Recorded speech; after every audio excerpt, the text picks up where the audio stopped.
Durin just got a very unexpected nerf, decreasing his burst multipliers in the White Dragon form down from 232% to 176%, which is over a 30% decrease. That's definitely not good. So let's take a look at how much this affected his teams overall, and which ones he is and isn't still optimal for. Alright, so this nerf is only to the White Dragon form. This form is used in the vast majority of Durin's teams, since the Black Dragon form is specifically for teams focused on vaporizing or melting Durin's own damage. But if you are planning to use the Black Dragon form in teams such as Durin, Albedo, Mona, Shalonen, this nerf won't affect you at all. That team is still pretty strong. But starting with Venti, his numbers have gone down a lot from what we showed before. This is just not from Durin's nerf, but also from correcting Venti's combo from in 3D to in 2D. So before, Venti was calcing a lot higher than Wanderer, now they are basically equal. But because of Durin's nerf, a C1 Albedo used in place of Durin for Venti DPS team is basically equal, so if you have Albedo and eventually get his C1 via the permanent event, you don't actually need Durin for Venti. And since we mentioned Wanderer, Durin is still looking like a side grade 2 Farina, a bit less DPS, which is really unfortunate since Wanderer could really use a big upgrade right now, but in Stygian Onslaught, Durin will likely feel better than Farina due to better energy economy. On that same note, last video we had Durin as slightly higher DPS than Farina in Zhao's hyper carry team.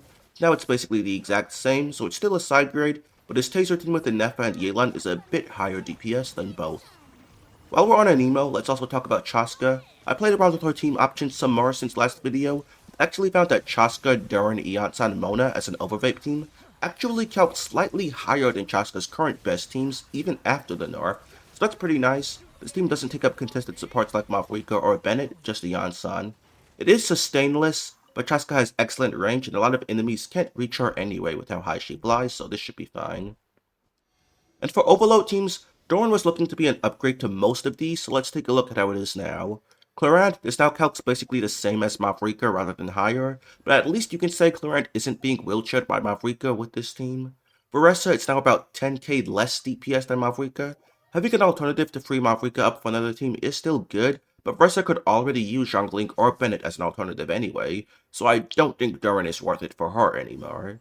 Raiden at C0 Overload is no longer calcing higher than Hyperbloom for her, but it's close enough.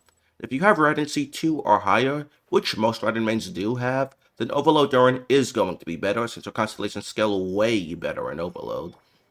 Razor, Overload with Durin, Chevros, and the Yatsan is still calcing highest for him, but now Bennett plus Fischl is only slightly behind, but I'd still recommend getting Durin for Razor, since the Bennett team is going to feel awful against enemies that get knocked back by Overload, as they'll be thrown all over the place and out of Bennett's burst.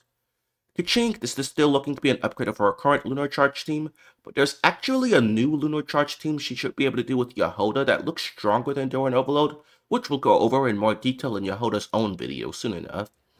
Linny, both the Overload and Double Geo teams calc around 108k DPS now, which is slightly less than his current Vaporized team, so unfortunately Durin is no longer looking like an upgrade for Linny.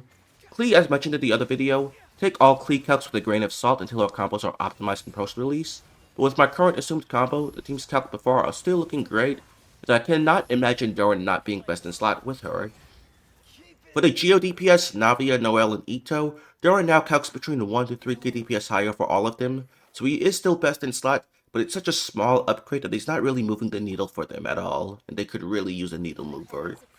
And then for Mualani, in my last video, I got comments that Mualani, Mona, Sucrose, Mavrika should actually calc higher than Durin teams for her, so I tried this, but because Instructors and Sucrose are expired on the last Shark Bite, it's not actually higher than the Double Geo team with Albedo, Shalonen, and Durin, even after the Durin nerf. But that covers just about everything. In short, Durin is now mostly just a side grade for most teams he works in. He is still best in slot for a decent number of teams, but for most it's a slight upgrade to the point that it's not even moving the needle for them at all, so he could really use some pretty big buffs to his kit. I have no idea why they thought he needed a nerf. He was well balanced before. But I'm curious to know your thoughts, so let me know in the comments. Also feel free to join my Discord, link in the description. Thanks, goodbye.